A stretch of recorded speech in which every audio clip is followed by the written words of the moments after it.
ఉగాది కదా, అందుకని ఇటు అటు పువ్వులు పెట్టి దీపం పెట్టి అప్పుడు అందుకని బాబాకి దండం పెట్టుకుంటున్నాం. నెక్స్ట్ ఏం చేయాలి? ఉగాది పచ్చడి చేయాలి.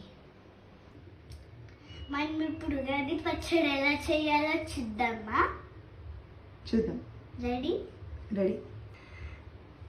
మామిడికాయ కంటే వగురు, బెల్లం కంటే తీయ, దీనికి చింతపండుకేమో పులుపు,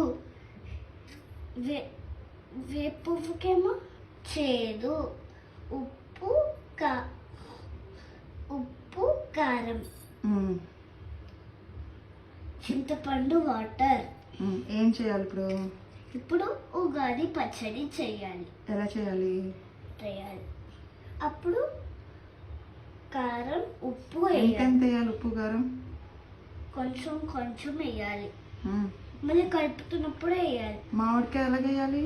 మామిడికాయ కొంచెం కట్ చేసి వస్తుంది ఆ ప్లేట్లో, అప్పుడు వేసేయాలి.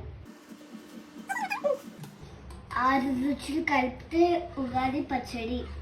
అందరికీ నమస్కారం. మీకు మరియు మీ కుటుంబ సభ్యులకు క్రోధి నామ సంవత్సర ఉగాది శుభాకాంక్షలు.